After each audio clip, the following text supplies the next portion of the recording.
Kinky Praxeri, een programma waar jongeren met elkaar van gedachten kunnen wisselen over actuele zaken. Goedendag, welkom erbij. Dit is Kinky Praxeri. We zijn weer bij u in de huiskamer met een hele boeiende aflevering. Toen ik naar de onderwerpen keek, naar de lijst van de onderwerpen, heb ik me echt zitten verheugen over vandaag. Vandaag zullen we het hebben over ready voor verkering. Verkering, dat is een onderwerp dat jongeren heel vaak bezighoudt. Ik ben uw host vandaag en dit is nog steeds een programma van het Surinaams Bijbelgenootschap. In verband met Bijbelmaand oktober dit jaar. Ik wil mijn gasten aan u voorstellen en ik begin links van mij met Sigurni. Goedemorgen, ik heet Sigurni Edenburg en ik ben lid van Christ-like Leaders op ADEC, dat is dus Chill. Alright, dank u wel Sigurni.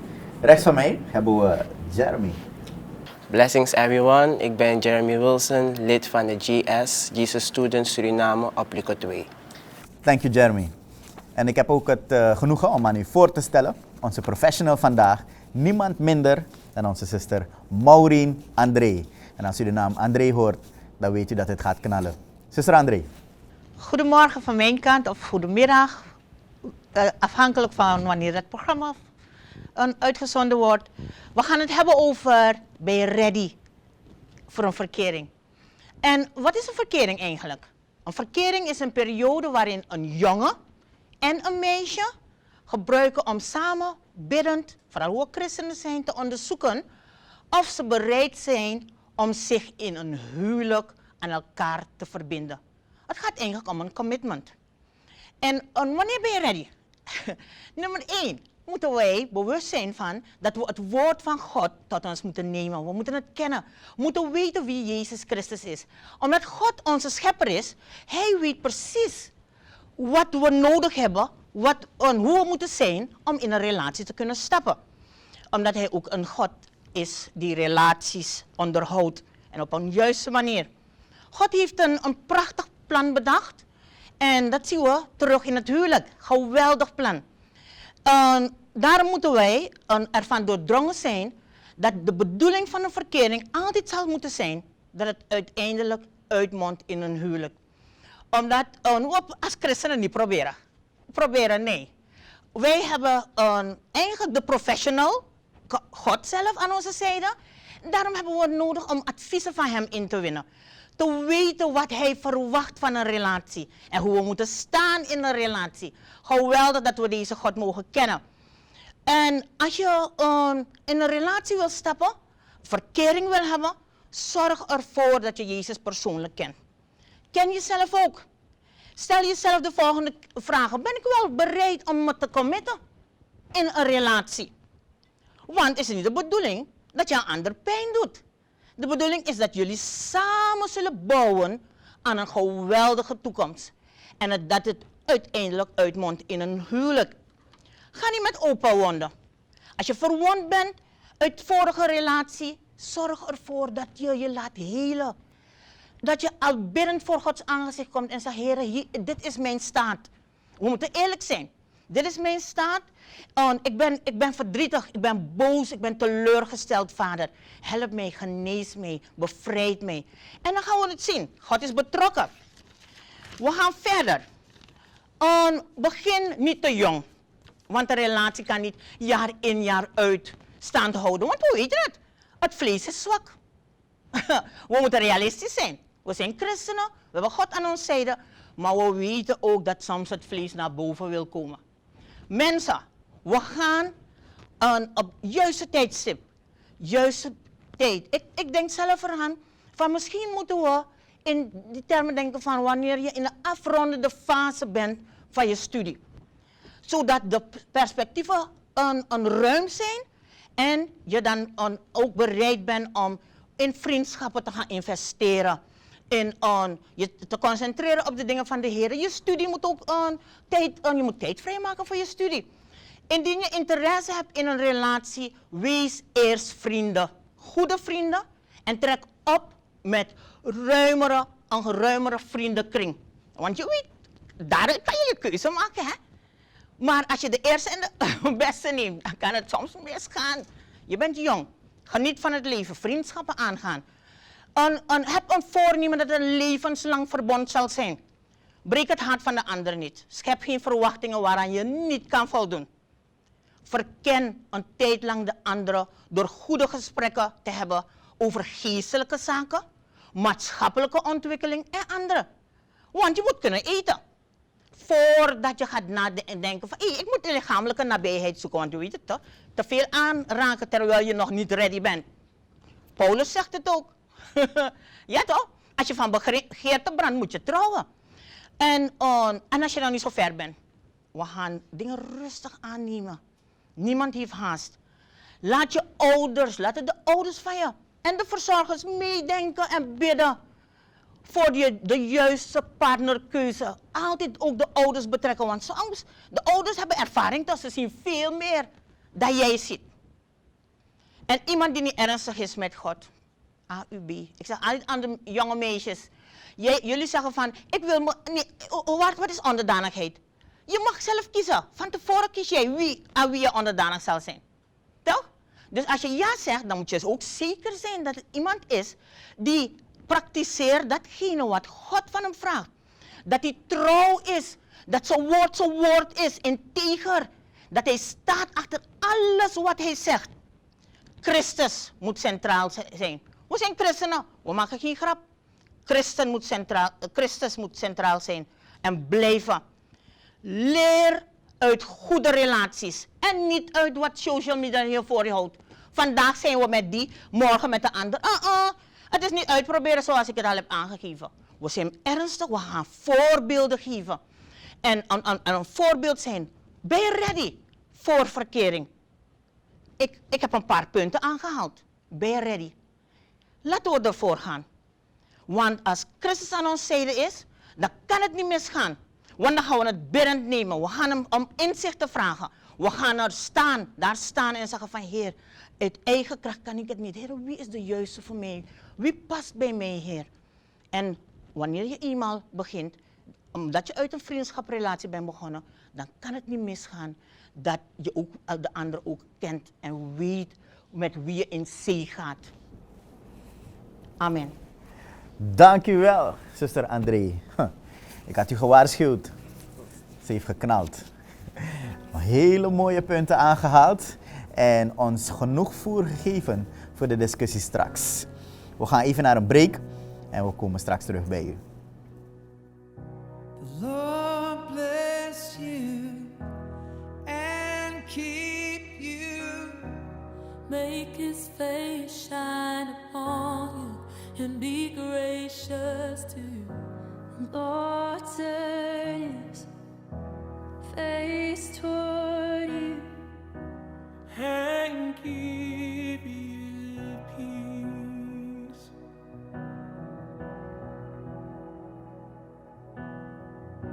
The Lord bless you and keep you. Make his face shine upon you and be gracious to you.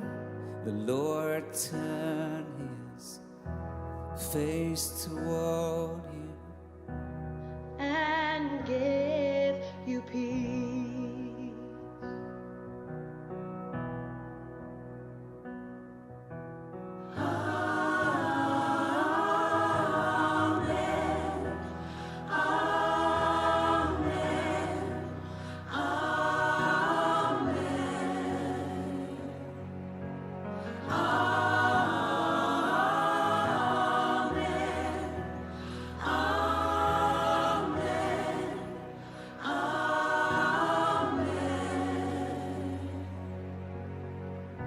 The Lord bless you And keep you.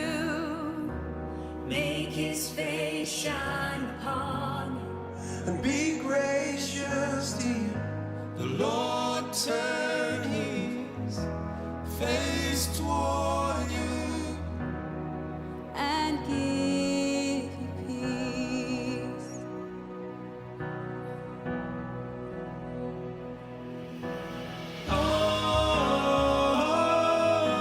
Amen.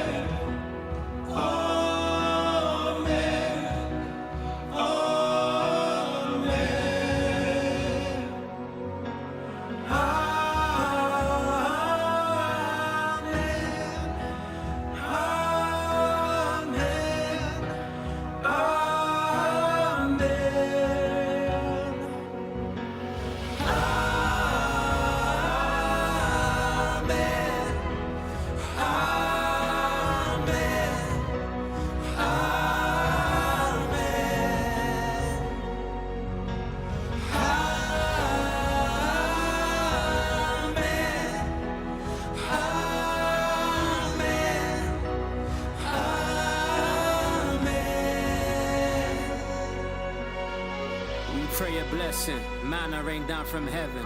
This isn't second guessing, we know that we are protected. May the peace that surpasses all understanding be our message. Grace and favors in your nature, in your May essence. His favor be upon you and 1,000 generations, and your family, and your children, and their children, and their children.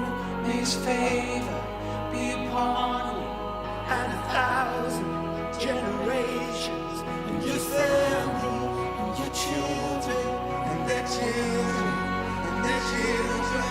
May His favor be upon you and 1,000 generations, and your family, and your children, and their children, and their children.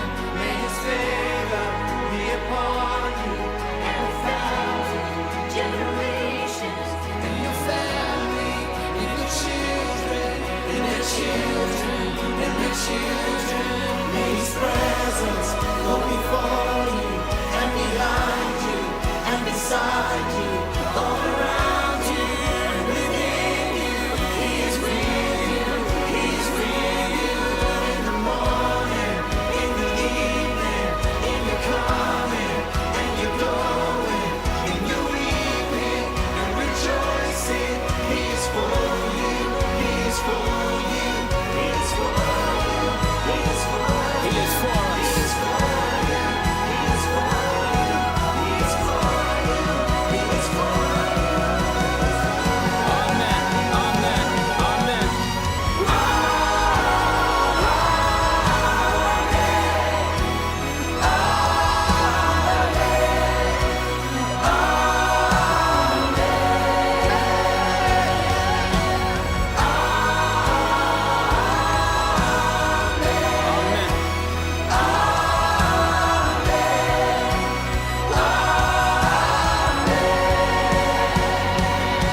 May His favor be upon you and 1,000 generations, and your family, and your children, and their children, and their children.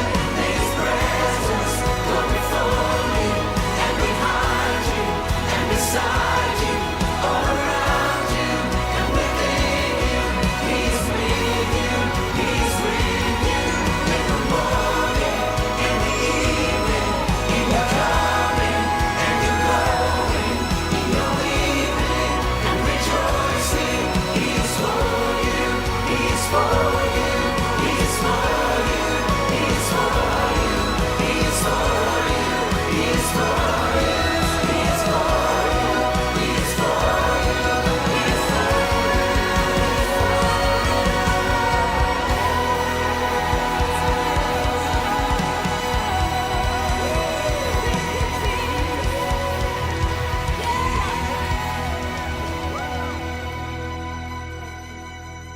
Welkom terug van de break. U heeft net gehoord van onze professional, zuster André. En ja, ze heeft ons eigenlijk geholpen om heel pittig te kunnen beginnen. Direct mooie dingen aangehaald, zoals jezelf kennen, God kennen. Geduld hebben eigenlijk, als ik alles mag samenvatten in 1 woord. We gaan gelijk naar de stelling. En ik wil het aan jullie voorhouden. Het is, je bent pas ready voor verkering wanneer je zelf de perfecte man of vrouw bent. Man of vrouw bent. Ik herhaal, je bent pas ready voor verkering wanneer je zelf de perfecte man of vrouw bent. Ladies first. Ben je eens met die stelling? Ik ben het niet eens, omdat de perfecte man of vrouw niet bestaat. Het is belangrijk dat je weet dat we mensen zijn en dat we bepaalde minpunten hebben op bepaalde gebieden. Dus het is om te zeggen dat je eerst perfect wil zijn voordat je een verkering aangaat, dat zou ik niet zeggen om daarop te focussen. Maar het is wel belangrijk dat je een band hebt met God en werkt aan jezelf, omdat we in Christus wel onze identiteit leren kennen. En als je weet wie je bent, kan je jezelf wel het best voorbrengen naar een ander en ook naar de wereld. Oké, dus niet dat je perfect moet zijn, maar de beste versie van jezelf. Klopt, ja. Oké. Ben jij eens met die stelling of oneens? Zie je toch wat muziek in die stelling? Toch wel. Het heeft een beetje potential. Oké. Om het zo te zeggen. Ik ben 50-50. Perfect zijn voor jezelf, oké, gaat niet lukken. Maar je imperfecties zijn soms perfect voor iemand anders. You know? Want als je iemand anders ziet, en ja, iedereen heeft zijn flaws, maar bepaalde flaws die je gewoon kan accepteren, maakt die persoon perfect voor jou. En bepaalde flaws accepteer je gewoon niet, ben je gewoon niet, hoe moet ik het zeggen, is de persoon niet op de plaats voor jou, niet geschikt voor jou om het zo te zeggen. Dus ja, de perfecte man of vrouw, in my case is het man, is het wel zo dat je God eerste plaats is. En dat je zelf eerst leert kennen voordat je iemand anders leert kennen. En dat je eerst liefde weet wat liefde is. En wat onder liefde valt. En zo gaat het verder. Ja. Jullie hebben beide dus gezegd, God eerst kennen. Je bent een beetje eens met die stelling, maar eigenlijk zijn jullie op dezelfde lijn. Maar ik heb toch een vraag. In onze maatschappij, je ziet bijvoorbeeld, als je naar Hollywood kijkt, zelfs Disney, dan moet je zoeken naar een prins op een witte paard. Weet je? Er is wel een bepaalde definitie van wat een perfecte persoon moet zijn. Hoe zoek jij naar de perfecte persoon? Ja, er zijn zeker bepaalde dingen waarnaar je gaat kijken. En het is dan belangrijk, voor mij in ieder geval, dat je dus op de eerste plek een man naar Gods hart bent. Dus je moet God kennen, een band hebben met God. En als we zo kijken bijvoorbeeld naar een voorbeeld van Adam in Genesis 2. Hij had een relatie met God. Hij was in Gods aanwezigheid. En hij had van God al zijn taak gehad wat hij moest doen. Dus het is belangrijk dat je al weet wie je in Christus bent, waarvoor God je geroepen heeft. En dat je in ieder geval al daarin begint te wandelen en te lopen. Pas nadien heeft God aan Adam een vrouw gegeven, een helper. Dus dat is voor mij. Oké, je haalt Adam aan. Een perfectere man, volgens mij kan je niet vinden hier op aarde. Maar zelfs hij heeft fouten gemaakt, denk ik zo, als ik kijk naar hoe naar de zon valt. Maar goed, ik ga weer even bij jou, Jeremy. Perfecte man zijn. Of ideale man, want we gaan dan weg van dat woord perfecte man, dat bestaat er niet. Maar de ideale man zijn. Hoe maak jij jezelf klaar om ready te zijn voor verkering? Ik leer altijd mezelf eerst kennen. En ik als man weet van, ik hou van iemand. En ik hou van vrouwen, moet je de vrouw eerst leren verstaan. Want vele mannen kennen een vrouw niet en ze proberen in relaties te stappen. En ze weten niet hoe ze om moeten gaan. Maar als je eerst leert hoe met een vrouw om te gaan en met jezelf om te gaan. En ja, ook God als eerste plaats te hebben, op de eerste plaats te hebben, gaat het zeker wel lukken. Maar waar leer je die dingen? Je leert eerst, hoe moet ik het zeggen, Gods woord. Eerste is voor jezelf. En een vrouw leren kennen is meer general, meer vriendinnen of ervaring uit andere relaties. Ja. Je haalt een paar punten aan die ook door onze professional is aangehaald. Hè? Je leert uit voorbeelden uit Gods woord, goede voorbeelden om je heen, neem ik aan. En natuurlijk kijken naar de juiste persoon, die persoonsrelatie met God. Sigurni, als vrouw, hoe maak je jezelf ready voor verkering? Want je haalt wel een aantal punten aan, maar wat doe jij persoonlijk zelf om jezelf ready te maken voor verkering?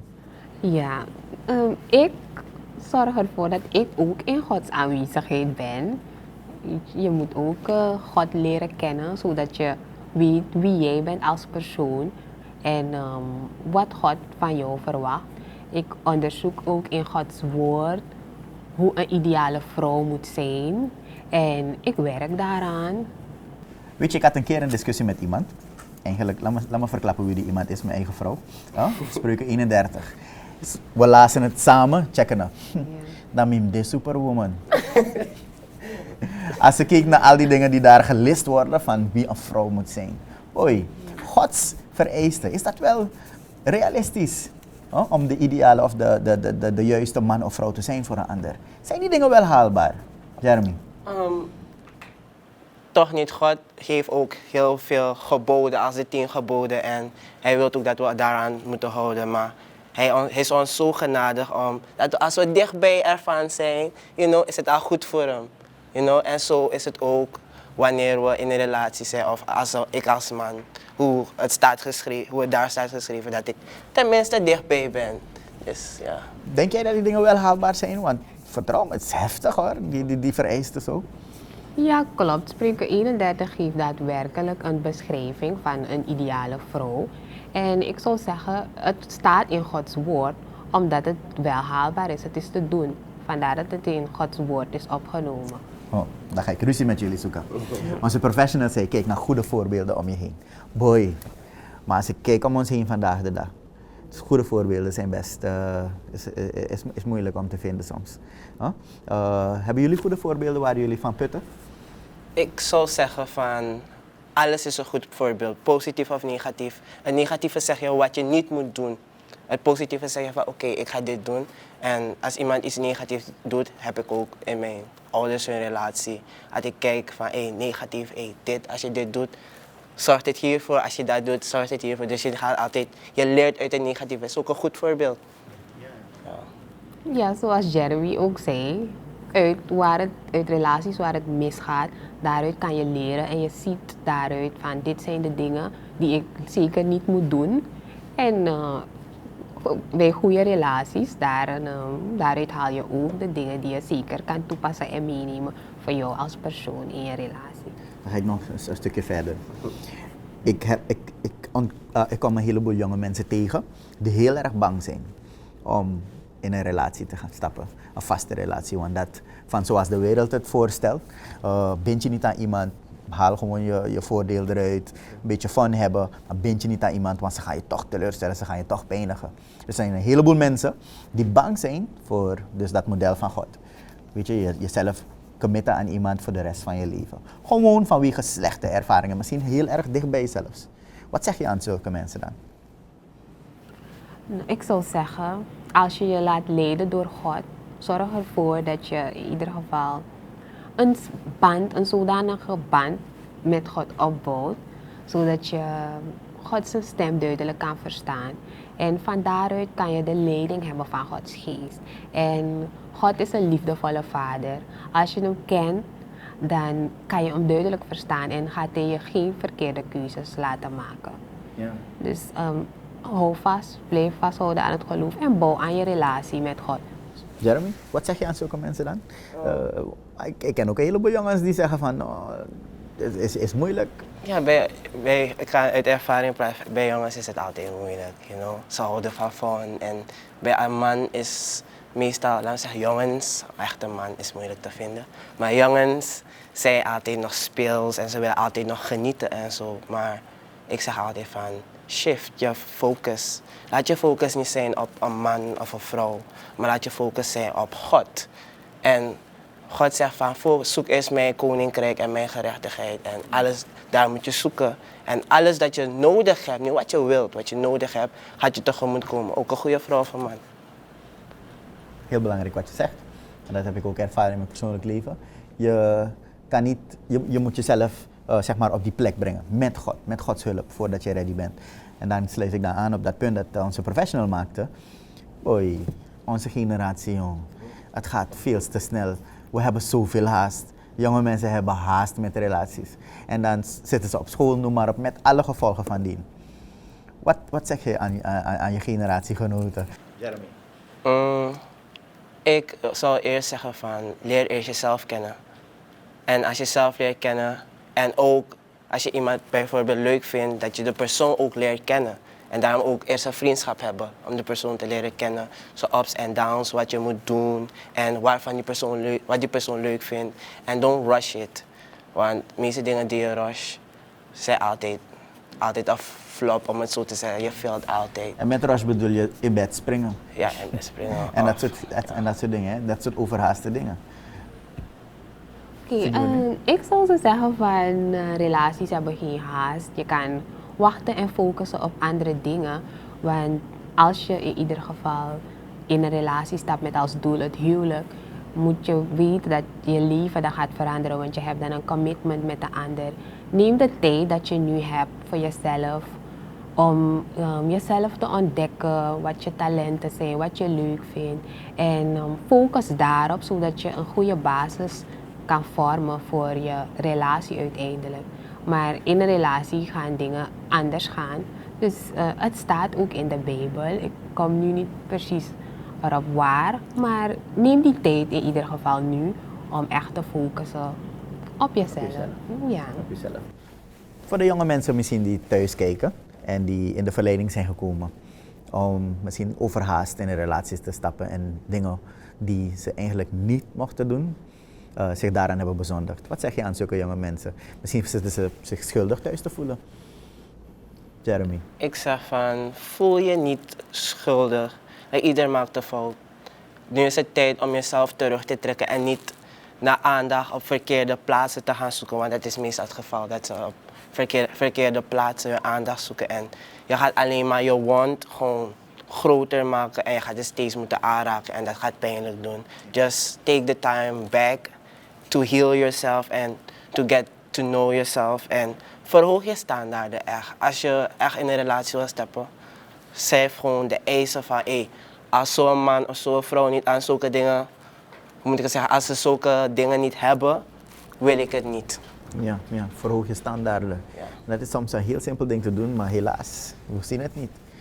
Sigourney, wat zeg je aan vooral die jonge meisjes misschien die soms, misschien hebben ze een fout gemaakt. Laten we eerlijk zijn, we zijn mensen, zoals je het zelf zegt. Kijk ten eerste ernaar dat beide mensen dus hetzelfde denken over een relatie. Dat jullie dezelfde normen en waarden hechten aan een relatie.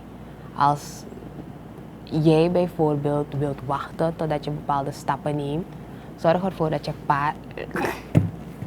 dat de persoon er ook zo over nadenkt. Dat is een van de belangrijke dingen. En als je dat hebt, is het alvast makkelijker dat jullie elkaar begrijpen op alle gebieden. En ten tweede zou ik zeggen, in Christus is er herstel, in Christus is er heling.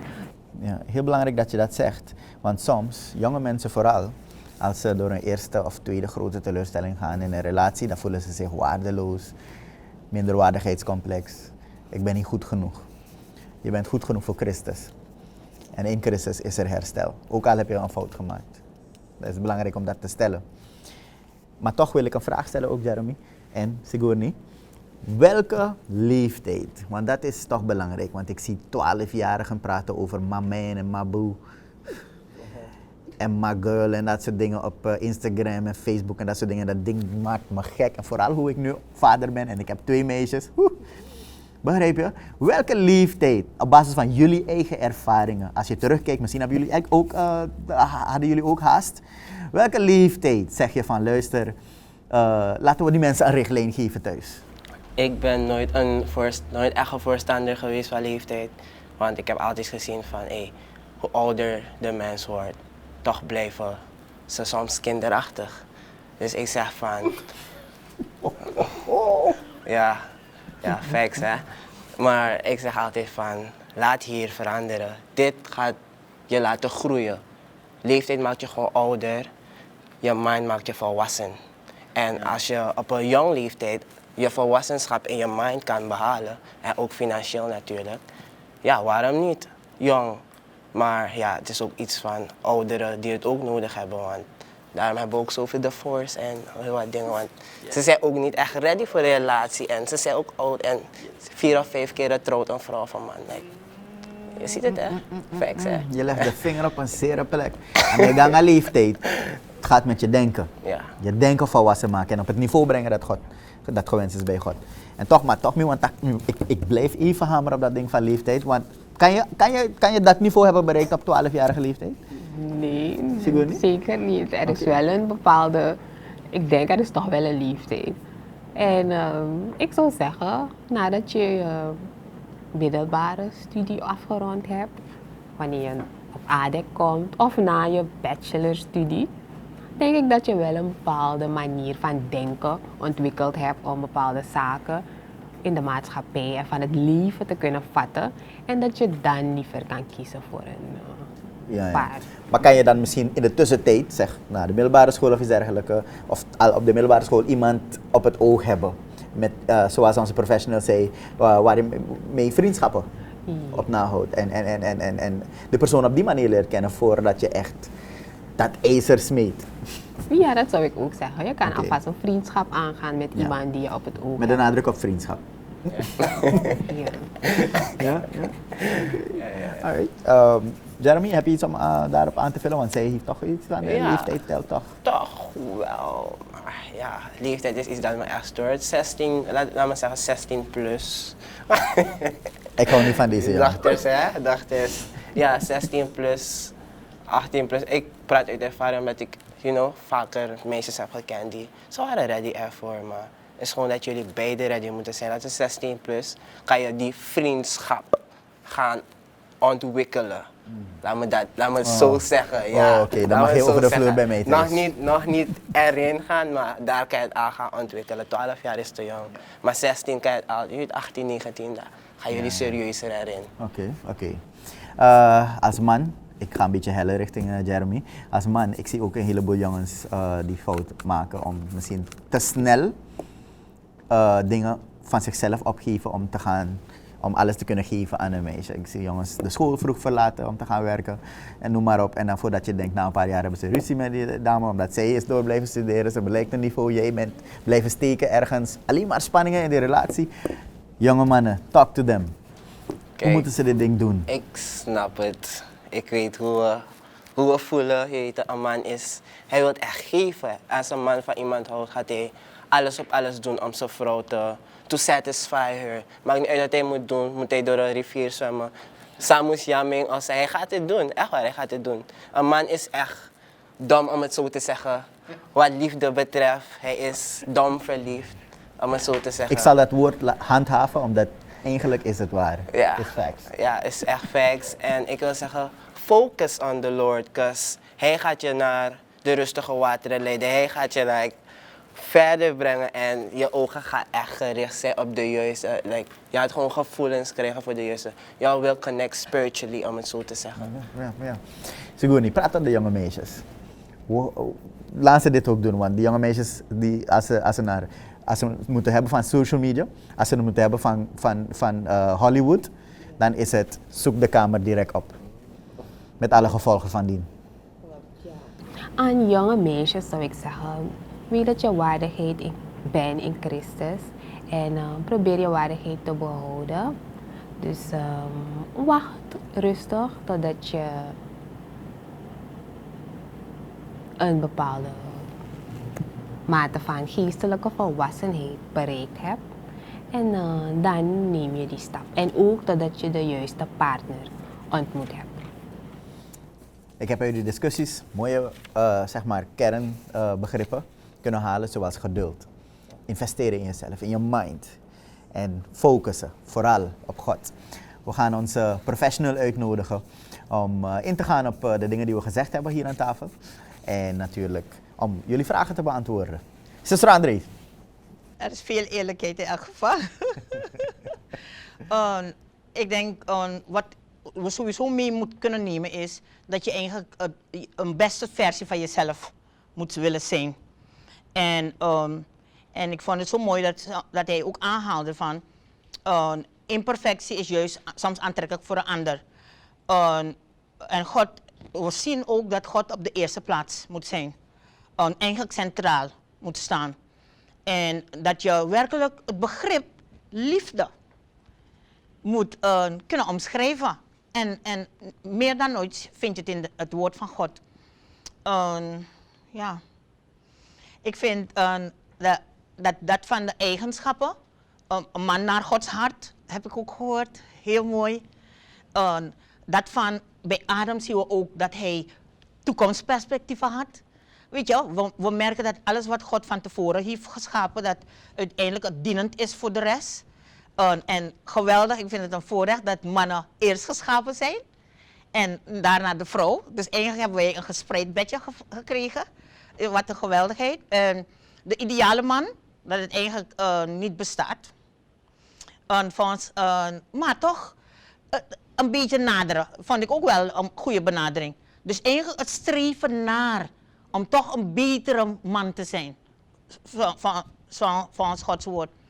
En goede voorbeelden. Dat je toch wel goede dingen kan leren uit waar iets fout gegaan is. Ook een goede inslag. Geweldig. En jezelf kennen. Belangrijk. Werken aan jezelf. En ik heb dingen gehoord van, is het haalbaar? Want de vrouw heeft ook de taak. Ze moet ook veel doen. En dichtbij de geboden van God blijven. Dat heb ik zo een beetje eruit gehaald. En wat ik ook zo mooi vond, is dat onze broeder heeft aangegeven dat eigenlijk die man veel geeft. Hij heeft misschien in een ander woord, maar die man geeft veel van zichzelf. En ook de vrouw. En als beide veel van zichzelf geven, dan weten we dat het fantastisch, het nadert bijna perfectie, toch? Onze stelling. Toch? En daarvoor moeten we gaan.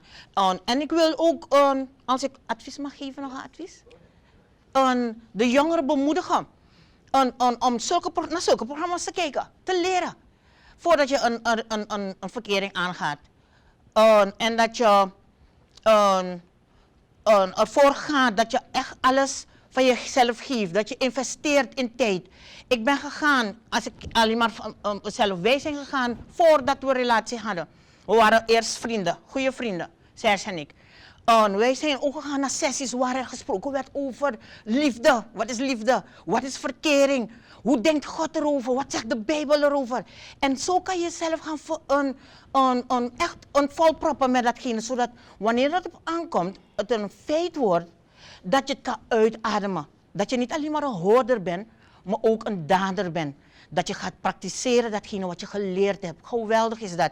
En jongens, meisjes, zorg voor een goede toekomst. We weten dat alles duur is. We moeten ook realistisch zijn. Je moet een goede opleiding hebben. Maar, en laat me haasten om te zeggen, sommige mensen zijn praktisch beter. En we weten ook allemaal. Soms zegt men van ja, de technische school, maar die gelden zijn. Het is ja, een natin.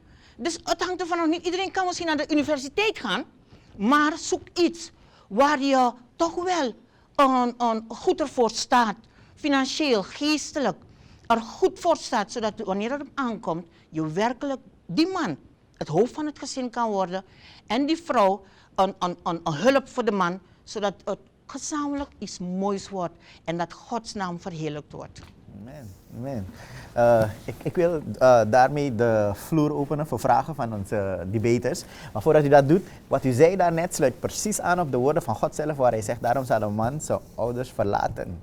Dus dat wil zeggen, je moet ready zijn om op je eigen twee benen te kunnen gaan staan met de persoon die je op het oog hebt. Niet waar, zuster André? Dus dan studeren, werken, noem maar op. Al dat soort dingen moet je aan denken. Sigoni, heb je een vraag voor onze professional? Ja, ik heb een vraag. U zegt dat het belangrijk is dat je vriendschappen gaat uitbouwen. U haalde dat ook aan als een van de punten. Maar dus na die vriendschap is het dan belangrijk, mogen christenen op dating sites gaan? Mooie vraag. Maar op dating site is het zo dat je eigenlijk geen vriendschappen aangaat, toch? Je ziet iemand, alhoewel, tenzij je zegt van hé, kijk, ik ga op dating site om iemand te leren kennen. En voordat je zegt van ik heb verkering, is het gewoon vriendschappen aangaan. Toch? Dan is het een ander iets. Maar in de meeste gevallen weten we. Ik weet nog zelf dat iemand mij, hoe ik op Facebook ben, dat iemand me zei, wat doet u op Facebook? Een man hoor, hij heeft me een vriendschapsverzoek gestuurd. En hij zei van, wat doe je op Facebook? Ik ben daar om een vrouw te vinden, zei hij mij. En want ik schreef voor hem, I'm happily married. En hij zei, als je happily married bent, wat doe je op Facebook? Dus als je bewust naar een dating site gaat, dan begrijp je wel dat ze verwachten, er is een verwachting dat je gaat daten als je iemand kiest. Dus je moet heel voorzichtig zijn als christen. En we weten niet, waarom we zeggen vriendschappen? Want dan leer je die jongen ook kennen. Je weet precies hoe hij is met zijn broertjes, met zijn zusjes. Ja toch? Hoe hij omgaat met een vriendin van je. Die soort dingen zijn ook bepalend om te kijken van, is hij wel de juiste persoon? Toch? Of is zij de juiste persoon voor onze broeder? Want ik bedoel, ik kan niet alleen maar praten over de man. Is ze een vrouw die nederig kan zijn? Is ze een vrouw die werkelijk volgens Gods woord wil leven? Het is ook heel erg belangrijk. En ik weet niet of je altijd op een datingsite dat kan vinden. Dat is voorzichtigheid geboden. Over welke datingsites praten we precies? Want er zijn ook een heleboel wilde dingen daar buiten. Ik ga ze hier niet noemen. U bedoelt christen datingsites of iets dergelijks? Ja, christen. Oh, oké, want er zijn datingsites met andere bedoelingen. En daar moet je zeker niet bij zijn. Zuster, voordat ik naar Jeremy ga voor zijn vraag, wilde ik u vragen. Hoe belangrijk is dat stukje van de omgeving van die persoon checken en analyseren? Want heel vaak bij jonge mensen is het een geheim ding. Niemand mag weten, niemand mag bemoeien en met alle gevolgen van die, want daar is er geen controle. Klopt. En daarom had ik ook aangegeven dat het heel erg belangrijk is dat de ouders ook betrokken worden van een open gesprek. Of een verzorger, of een volwassen die je vertrouwt. Van, ik ben wel geïnteresseerd in zo'n broeder.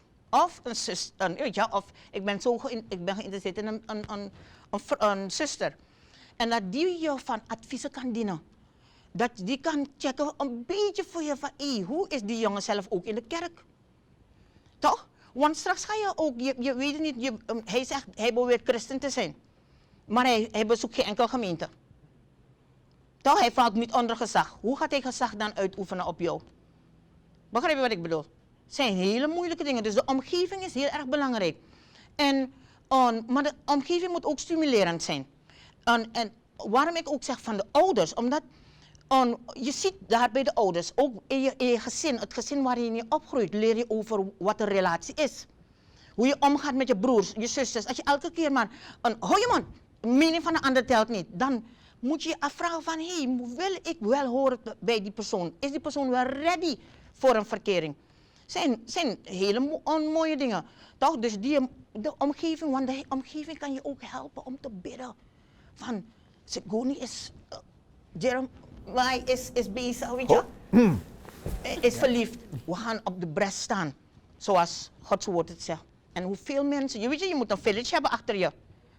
Want dingen die geheimzinnig in duisternis blijven, geheimzinnigheid toch, die kunnen ontaarden. En God wil ons beschermen. De volwassenen, de mensen om je heen zien veel meer. En dan is het niet alleen maar het negatieve. Maar die kunnen, als jij bijvoorbeeld niet geïnteresseerd bent, dan is het een leuke jongen.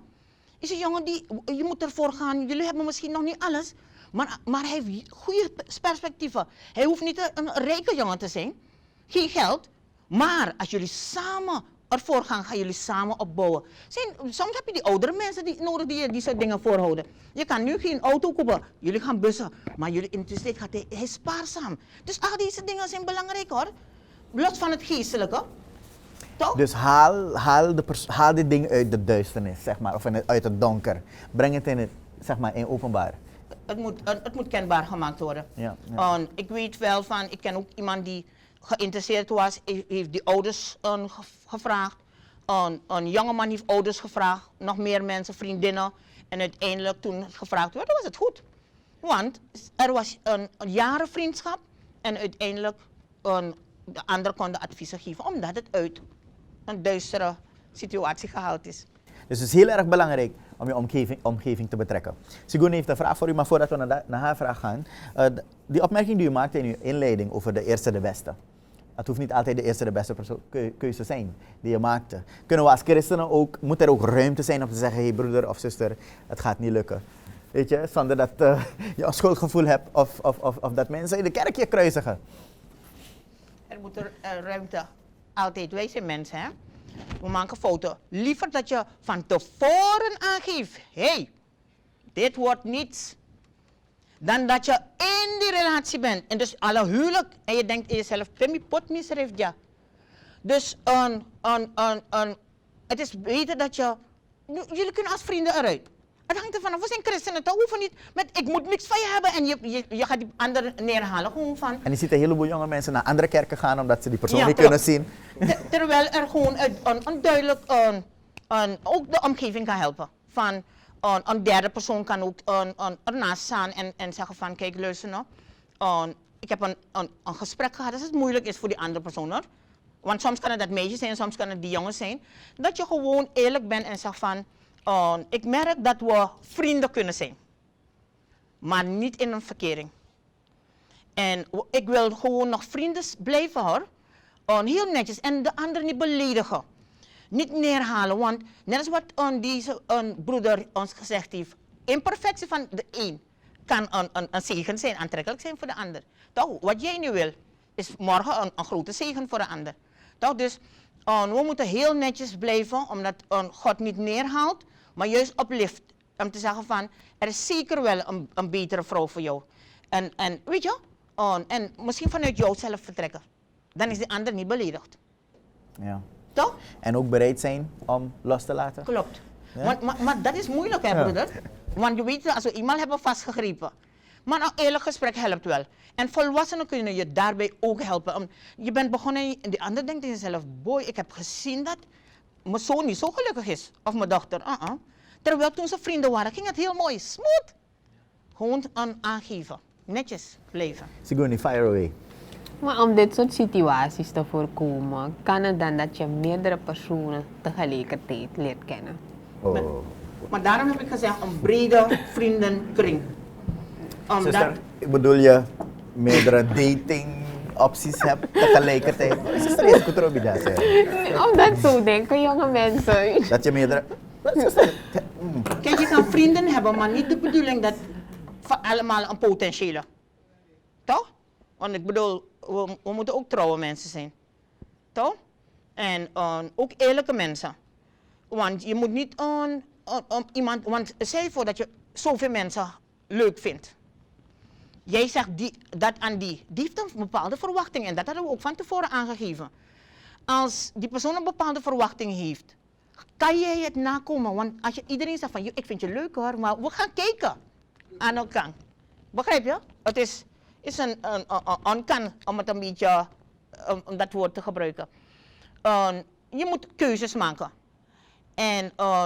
Maar daar begint het toch? Je hebt gekozen voor God. En hij zegt van dat we trouw moeten zijn, dat we liefdevol moeten zijn. En als je meerdere keuzes hebt, dat wordt moeilijk hè.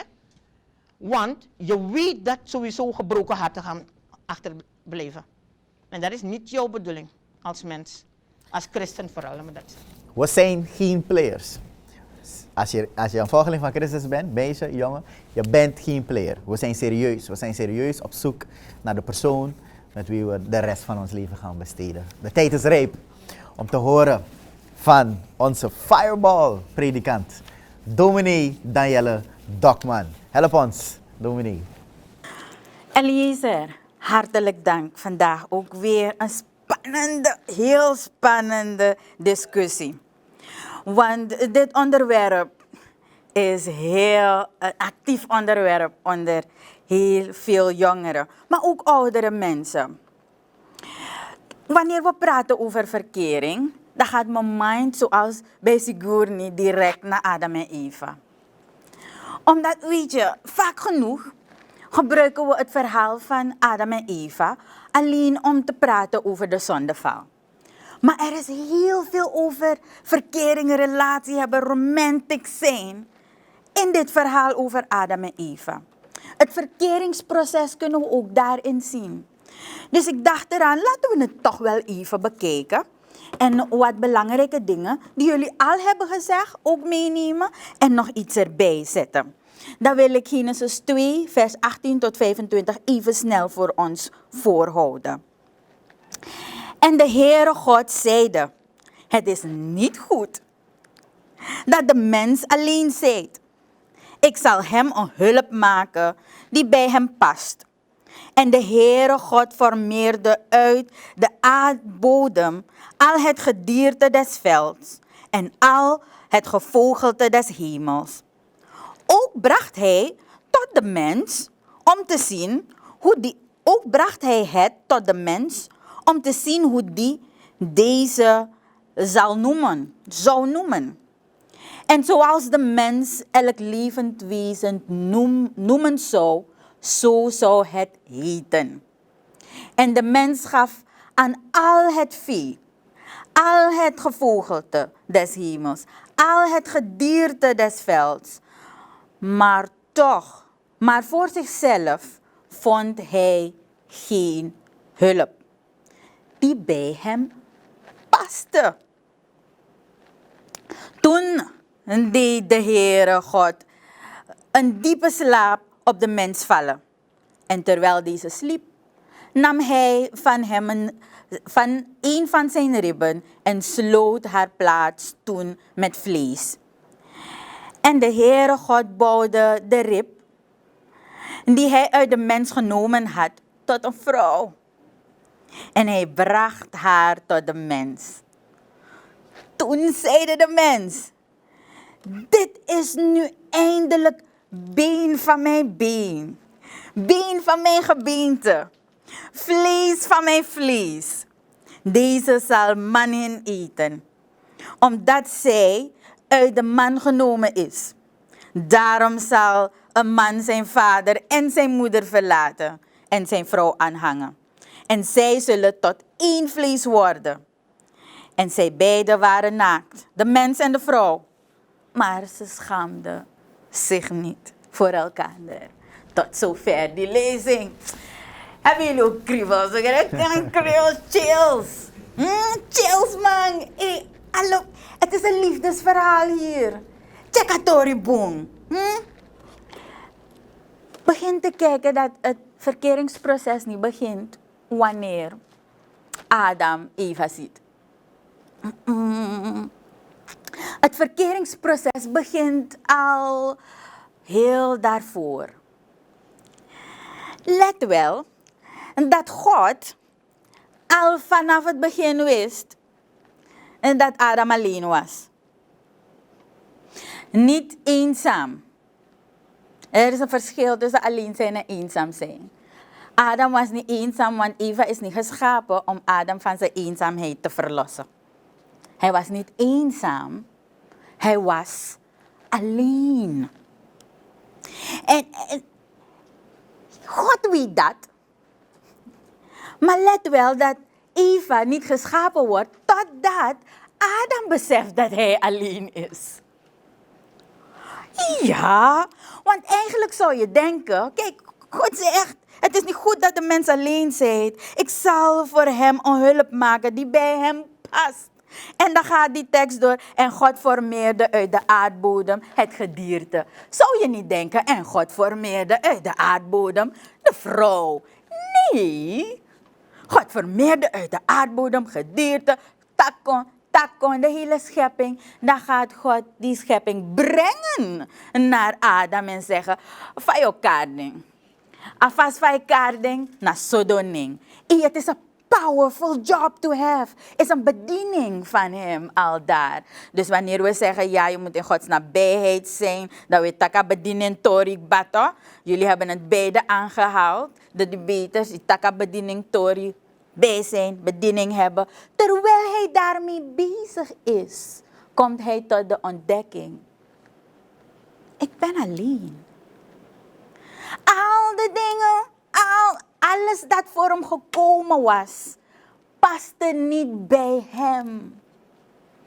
Nou, hoe weet Adam dat het niet bij hem past? Hoe zou hij erachter kunnen komen dat al die andere dingen niet bij hem pasten? Omdat hij zichzelf heeft leren kennen in het proces.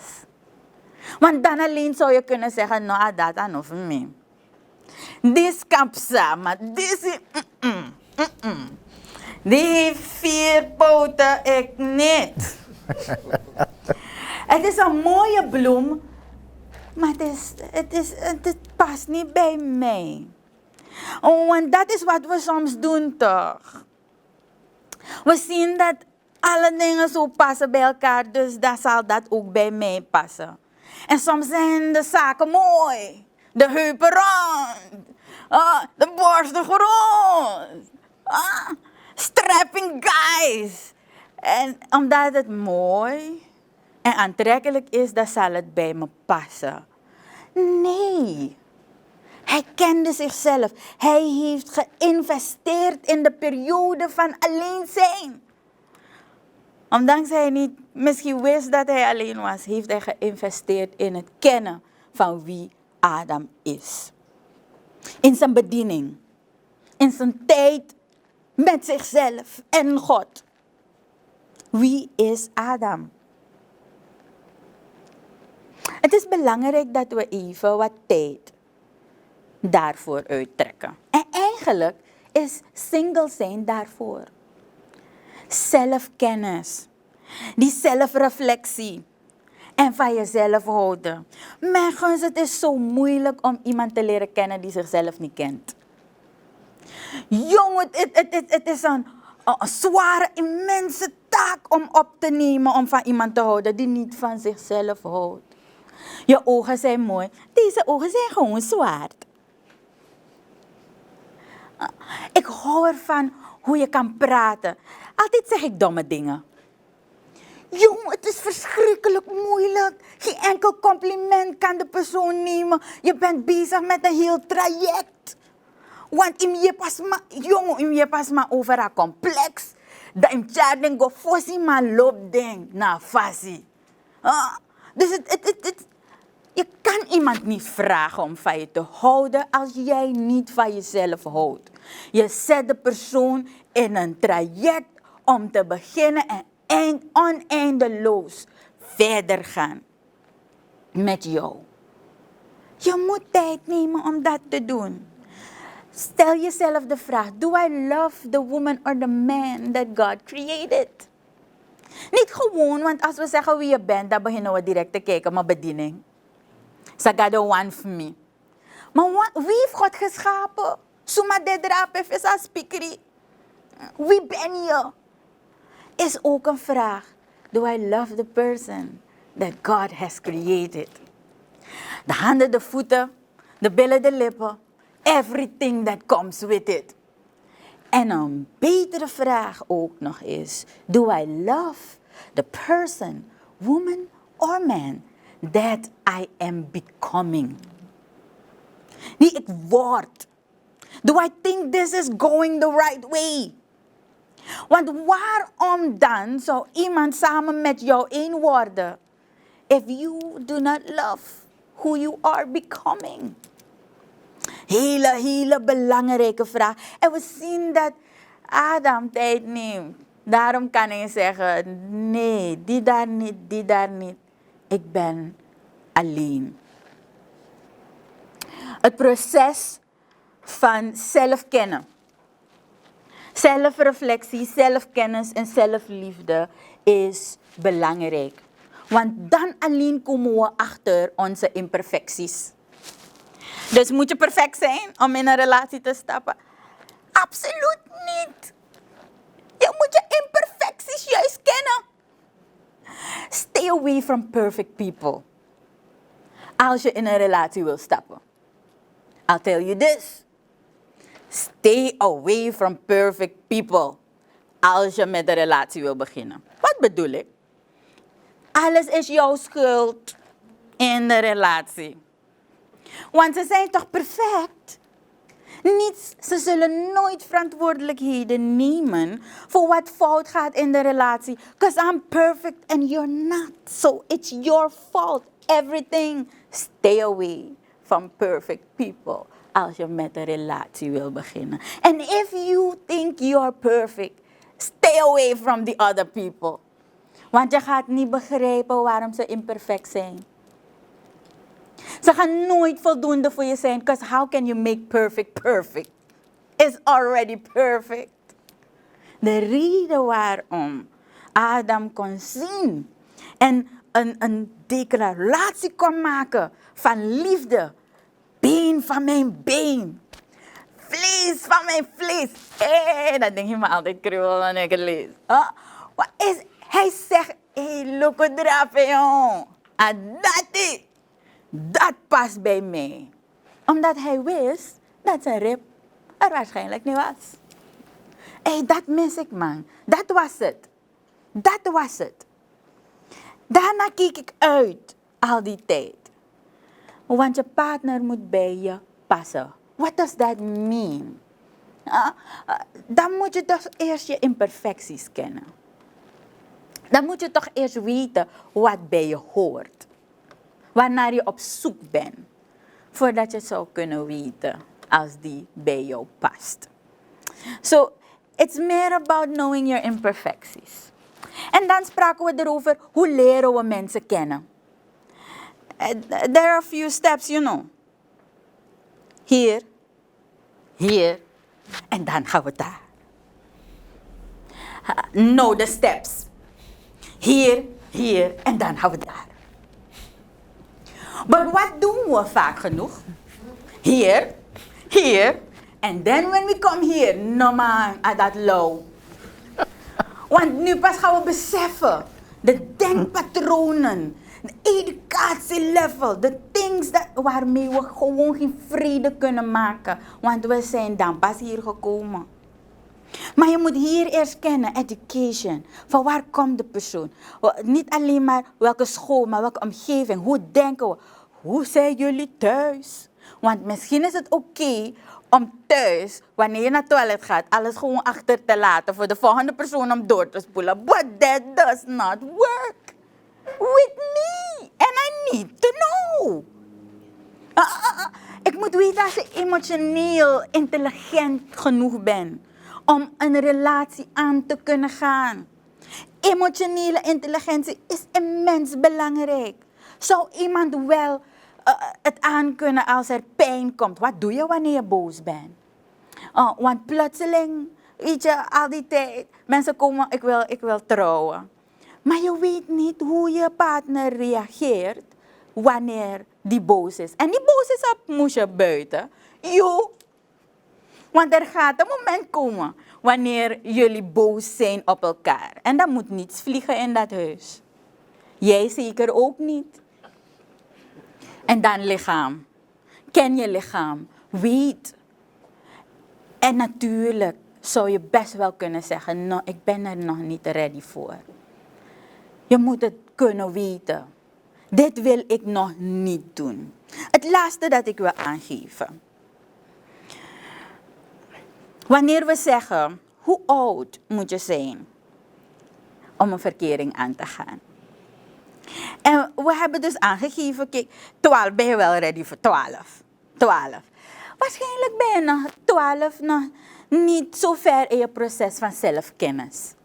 Ik zou niet zeggen, je bent niet ready voor dat, maar ben je wel zo ver? Altijd moet je jezelf vragen, ben ik wel zo ver in mijn proces van zelfkennis? That is the purpose of it. Want als je niet weet wie jij bent, wie de persoon die God geschapen heeft, voor de spiegel staat, zou je niet weten wie bij je past. That is the question. En waarschijnlijk op 12-jarige leeftijd nog niet.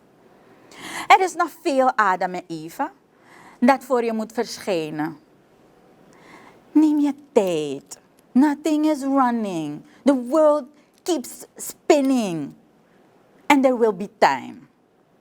Maar let wel, dat wil niet zeggen dat je op 12-jarige leeftijd niet verliefd zal raken.